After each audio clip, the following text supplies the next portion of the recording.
एक middle class लड़की के ख्वाबों का राजकुमार सफेद घोड़ों में नहीं आता है, वो तो बस यूं ही स्ट्रीट में मिल जाता है।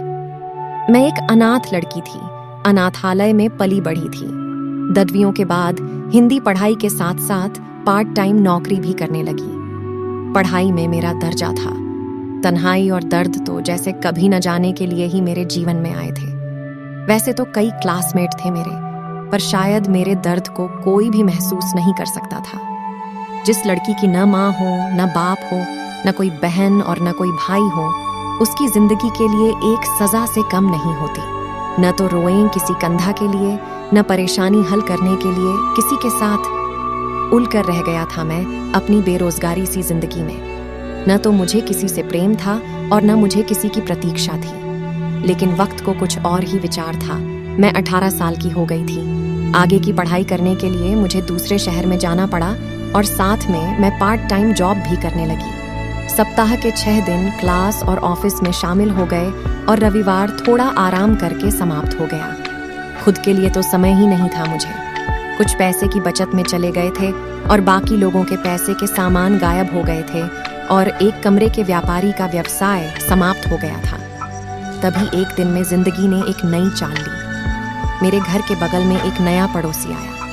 वैसे तो मैंने पहले उसे नोटिस नहीं किया था, लेकिन धीरे धीरे मैं उसे नोटिस करने लगी। मेरे घर से बाहर जाने का वक्त और वापस घर आने का समय वो बार बार छत पर टहलता हुआ मिल गया था। लेकिन धीरे धीरे मैं उसे नोटिस करने लगी। मेरे घर से बाहर जाने का वक्त और वापस घर आने का समय वो बार बार छत पर टहलता हुआ मिल गया था। लेकिन धीरे धीरे मैं उसे नोटिस करने लगी। मेरे घर से बाहर जाने का वक्त और वापस घर आने का समय वो बार बार छत पर टहलता हुआ मिल गया था। उस दिन हमने एक दूसरे से पहली बार बात की। धीरे धीरे धीरे धीरे धीरे धीरे धीरे धीरे धीरे धीरे धीरे धीरे धीरे धीरे होने वाली बातें उसने बड़ी ही चालाकी से मेरा फोन नंबर मांगा और फिर मेरे फोन पर बात करने की मिशन सुविधा। अब हम दोनों अक्सर रात रात भर बातें करने लगते हैं। वो पढ़ाई में भी मेरी मदद करने लगा। जब मैंने पहली बार उसे आई लव यू कहा तो उसका चेहरा घूर गया। शायद वह नर्वस भी थी और खुश भी।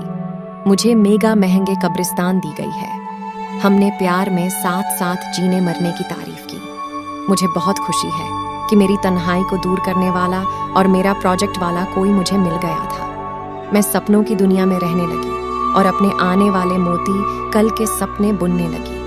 वक्त बीतने लगा। देखते देखते 3 महीने गुजर गए।